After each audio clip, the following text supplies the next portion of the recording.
There are only 5 ways to win in soccer. It might look like there are infinite ways and high complexity, but it all comes down to 5 advantages you can have over the opponent. And the soccer game is not about being better at all 5. It's about redefining the game so only the ones that you want to matter actually matter. Let me explain.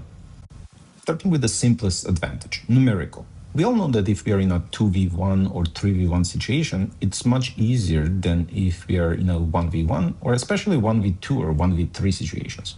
Having more teammates around than opponents is always good. Even if we are not positioned well or as fast as the opponents, or even moving in the right direction, having more teammates is better. That's obvious, but we play in 11v11. This is not really a useful insight. Let me show you. Even if we play in 11v11, not everybody is involved in the play. In this situation, the area of a play does not involve defenders at all. The ball is at the wing, and it's really a 4v5 situation. The fullback has not come close enough to make the overlapping run or even receive the ball. The opposite winger is not available for a cross. A moment later, maybe they will make those runs and it will become 6v4. But then their defender might track them and it becomes 6v7. The most important concept here is to understand that the movement of the ball and the players is about redefining the playing area so that we have the numerical advantage we talked about. If the opponents are disciplined and run a lot, we would never have numerical advantage in theory, but we can have positional advantage. Imagine the same situation as before, but the defenders are on the wrong side of the attackers. It's still 4v5, so we have numerical disadvantage, but everything is easier for us now. The player with the ball has a lot of options and no pressure. Pass to the striker, who has a free shot on goal, or pass to the central midfielder to continue the attack from there. Even the pass to the other side is easy and dangerous because the defender there is far away from our winger. But gaining positional advantage is not as straightforward as numerical advantage, which is just counting the numbers of players. We actually need to see where the defenders are sleeping and act quickly there. Even professional players switch off sometimes. They play high-intensity games and need a breather sometimes, so not just physically, but also mentally. However, if you find positional advantage, exploit it right away, because this is an anomaly and the opponent will look to close it rapidly. Then there is qualitative advantage. Assuming we don't have numerical or positional advantage, we can still redefine the game in our favor. Let's say that our striker is much taller and stronger than the opponents. Guess what we should do? Do high crosses over and over again. Well, let's say that the winger on the far side is faster and much more skillful than their defender.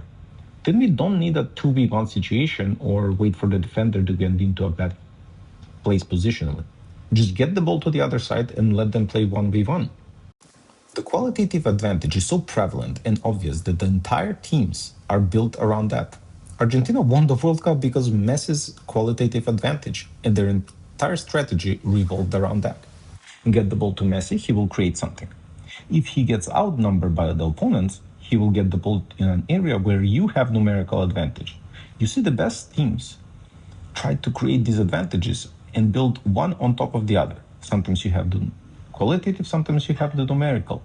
And they act differently depending on the advantage and disadvantage that they have.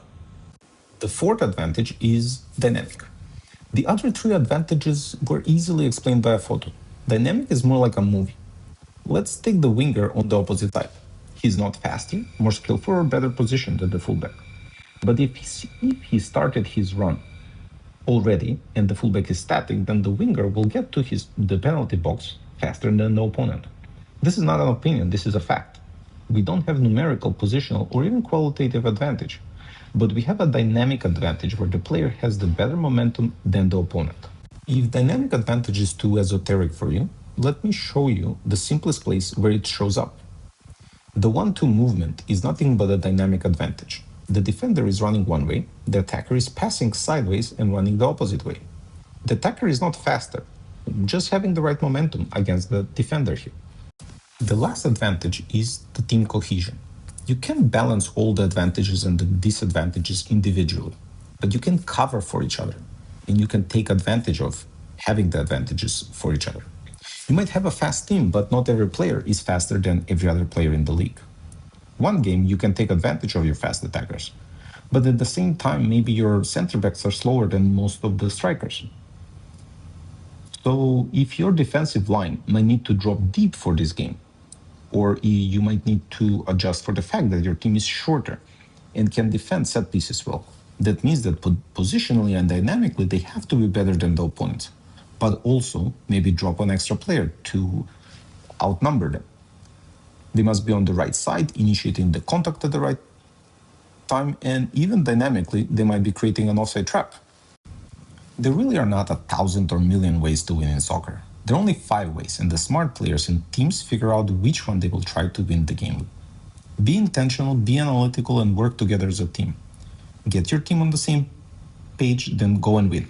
Thank you for watching. See you on the next one.